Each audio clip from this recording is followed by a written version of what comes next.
नमस्कार, India times में आपका स्वागत है। 24 अप्रैल 2023 आज विंध्य के रीवा में प्रधानमंत्री नरेंद्र मोदी का दौरा था। पंचायती राज दिवस के अवसर पर एक बड़ा भव्य कार्यक्रम आयोजित किया गया था। कार्यक्रम में पंचायती राज की तो उतनी बात नहीं हुई, लेकिन तमाम बड़ी सौगातें या फिर ये कहा जाए कि सीधे तौर पे तमाम बड़ी ऐलान हुए, नई योजनाओं की बात हुई और योजनाएं जो थी उसमें 2300 करोड़ के जो रेल प्रोजेक्ट्स हैं उनका यहां से कई का लोकार्पण हुआ और कई चीजों का शिलान्यास किया गया, जैसे ग्वालियर रेलवे स्टेशन जिस तरह से बनना है। इसके साथ ही 7,853 करोड़ की लागत से 5 जल जीवन मिशन नल जल योजनाओं का शिलान्यास और लोकार्पण किया गया। 3 ट्रेनों को वर्चुअली प्रधानमंत्री नरेंद्र मोदी ने हरी झंडी दिखाई। सवाल यह है कि दिन भर से ये खबरें आप तक मिल रही होंगी कि कार्यक्रम में पहुंचे केंद्रीय मंत्री थे, भव्य कार्यक्रम रहा, लेकिन एक एनालिटिकल एस्पेक्ट है। दरअसल जब आपका लीडर, देश का प्रधानमंत्री या फिर आपका नेता, किसी भी राजनीतिक दल के कोई भी लोग हों, हर बार उनसे उम्मीद बहुत बढ़ जाती है। उम्मीद इसलिए बढ़ जाती है, जैसे भाषण, वो उत्साह जिस चाम के साथ प्रधानमंत्री नरेंद्र मोदी सभा को संबोधित करते हैं, ऐसा लग रहा था कि इस बार उसकी कुछ कमी थी। अमूमन 50 मिनट का भाषण प्रधानमंत्री देते हैं और जनता को जब संबोधित करते हैं तो टू वे कम्युनिकेशन रहता है। लेकिन इस बार पहली जो उम्मीद थी वो ये थी कि विंध्य की धरती पर आ रहे हैं, रीवा आ रहे हैं, बघेलखंड, बघेली भाषा, जैसा लोकसभा चुनाव के दौरान उन्होंने कहा था। पहला शब्द बघेली में बोला था, अपना पंचन का प्रणाम करी थे। इस बार ऐसा नहीं हुआ। भारत माता की जय का जो उद्घोष है, वो प्रधानमंत्री जिस उत्साह के साथ सभा को झूम कर खड़े होने पर मजबूर कर देते थे, वो भी नहीं देखने को मिला। भारत माता की, भारत माता की। लेकिन विंध्य को, रीवा को, मध्य प्रदेश को तमाम सौगातें मिली। फिर जो प्रशासनिक तंत्र लगा हुआ था, लंबी कवायद पिछले 10 दिनों से कि ज्यादा से ज्यादा संख्या में लोगों को लेकर आना है, वो संख्या क्या रही, इस पर भी विपक्ष कटाक्ष कर रहा, सवाल खड़े कर रहा है। कोई कह रहा 50,000 लोग थे, कोई कह रहा 1 लाख लोग थे, कोई कह रहा 1.5 लाख लोग थे, कोई कह रहा 2 लाख लोग थे। हकीकत क्या थी? लोगों का आना जाना लगा हुआ था। गाड़ियों की संख्या बहुत थी, लेकिन गाड़ियों में क्या उतने लोग थे? ये सभा स्थल में जो लोग गए, जो वहां से निकल रहे थे, तो भीड़ जो है तितर बितर ही दिखी। या फिर यह कहा जाए कि आंकड़ा जो प्रशासन के पास टारगेट था, शायद उतना ज्यादा नहीं था, उतनी संख्या नहीं थी। अब सवाल यह है कि ऐसा क्यों हुआ? पहले इस तरह के तमाम कार्यक्रमों में बीजेपी का संगठन और सत्ता, प्रशासन सब मिलकर पूरी कवायद करते थे, लेकिन इस बार संगठन की तमाम बहुत सारी कमियां देखने को मिली। एक और प्रश्न, जो कल आदेश आया कि पूरा मार्केट बंद रहेगा, रीवा में अमूमन ग्रामीण क्षेत्र से लोग खरीदारी करने आते हैं। सोमवार का दिन वैसे भी बहुत महत्वपूर्ण होता है।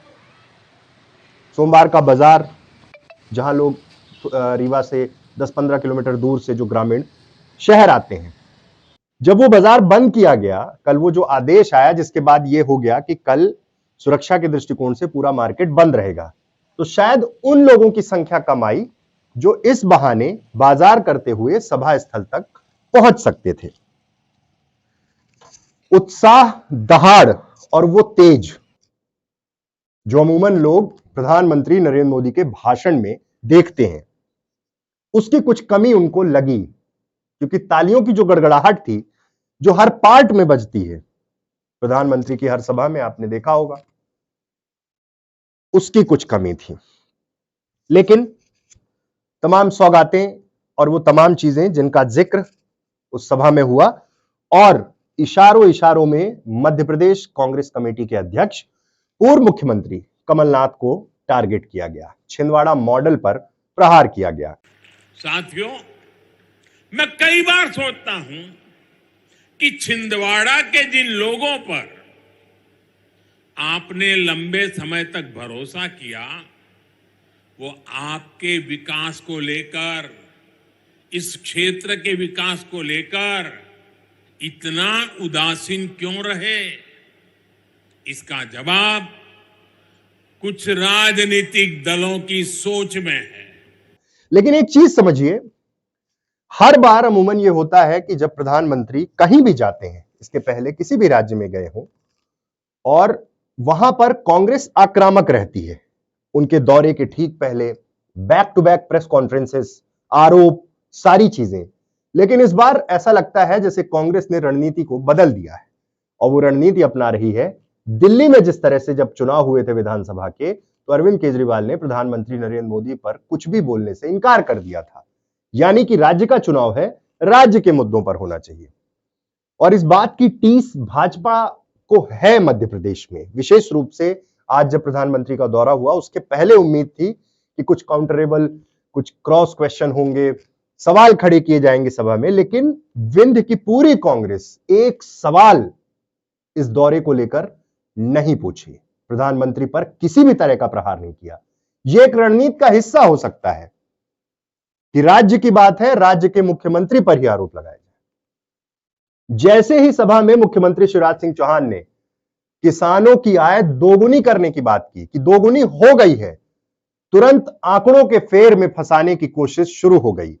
जैसे ये वीडियो आया सोशल मीडिया के माध्यम से, ये बयान टेलीविजन चैनल्स, अलग अलग सोर्सेज में आया, उसके बाद सीधे तौर पर आक्रामक हो गया विपक्ष। और कमलनाथ ने तमाम तरह के तर्क दिए। उन्होंने कहा कि दिखाएं वो कौन से आंकड़े हैं, और दावों पर जो सीएम ने दावे किए उस पर कमलनाथ ने रिपोर्ट मांगी। उन्होंने कहा 22 मार्च 2022 को कृषि पर बनी स्थायी समिति ने संसद में अपनी रिपोर्ट पेश कर बताया कि मध्य प्रदेश में किसानों की मासिक आय 9,740 रुपए से घटकर 8,339 रुपए हो गई है। मैं आपसे जानना चाहता हूं, ये ट्विटर के माध्यम से क्वेश्चन रेज किया कमलनाथ ने और कहा कि मैं आपके माध्यम से जानना चाहता हूं कि कौन सी रिपोर्ट और कौन सा अध्ययन है जिसके आधार पर आपने किसानों की आमदनी दोगुनी से अधिक होने का दावा किया। इस रिपोर्ट को सार्वजनिक कीजिए। अगर मध्य प्रदेश के किसान इस रिपोर्ट को सत्य मान लेंगे तो मैं स्वयं आपका अभिनंदन करूंगा। मतलब कि कोई भी मौका मध्य प्रदेश में विधानसभा चुनाव के दृष्टिकोण से, अब इस चुनाव में बार बार यह कोशिश है कि केंद्र के तमाम मुद्दों पर चुनाव हो, लेकिन अब कांग्रेस इस रणनीति के साथ आगे बढ़ रही है कि चुनाव प्रदेश का है, प्रदेश के मुख्यमंत्री से ही सवाल जवाब होंगे और उनकी बातों पर ही प्रतिक्रिया देनी है। इसीलिए तो इस 10 दिन में किसी भी तरह से कांग्रेस ने प्रधानमंत्री नरेंद्र मोदी के इस दौरे पर कोई सवाल नहीं खड़े किए। जैसे ही प्रधानमंत्री यहां से जाते हैं, बैक टू बैक क्वेश्चन सीधे तौर पर मुख्यमंत्री से शुरू हो जाते हैं। दूसरी तरफ जब प्रधानमंत्री ये कह रहे थे कि रीवा में अनगिनत बार आया हूं, उसको लेकर भी सोशल मीडिया में उस वीडियो को लेकर तमाम विरोधी विपक्षी दल के नेता उतर गए। लेकिन फिलहाल जो उम्मीद थी, उम्मीद का मतलब जो ऐलान हुए वो तो बड़ी बात है। हालांकि वंदे भारत रीवा से नहीं शुरू हो पाई, लेकिन जिस उत्साह के साथ वो भाषण होना था और भाषण का जो ड्यूरेशन था, उसमें कोई ऐसी चीज जो बिल्कुल लोगों को उत्साहित कर दे, हमेशा ये होता है, हमेशा ये होता आया है, वो देखने को नहीं मिली। भीड़ को लेकर भी तमाम तरह के दावे हैं, तमाम तरह की चीजें हैं, विपक्ष के कुछ और ही कहने हैं, और बाकी आज दिन भर पूरी तैयारियों में ही रह गए। उसके बाद जब यहां से गए तो वो दहाड़ नहीं सुनने को मिली शायद, और क्या कुछ होगा, क्योंकि 2023 विधानसभा चुनाव के दृष्टिकोण से सतना से एक तरह से कहा जाए कि मध्य प्रदेश के चुनाव का आगाज हो गया था जब गृह मंत्री अमित शाह आए थे। उसके बाद रीवा का दौरा, विपक्ष का यह कहना है कि तमाम सर्वे रिपोर्ट्स सरकार के अगेंस्ट में है, लेकिन अगर वो उत्साह नहीं दिखा है तो इससे अंदर खाने कांग्रेस खुश होगी। कि क्या कारण है, क्या कुछ होगा, ये आगे वक्त बताएगा। लेकिन एक रणनीति कांग्रेस ने अपनाई है कि अब केंद्र पर नहीं, राज्य पर ही पूरी तरह से आक्रामक रहना है, प्रदेश के मुखिया को ही चौतरफा घेरना है। बहुत बहुत धन्यवाद।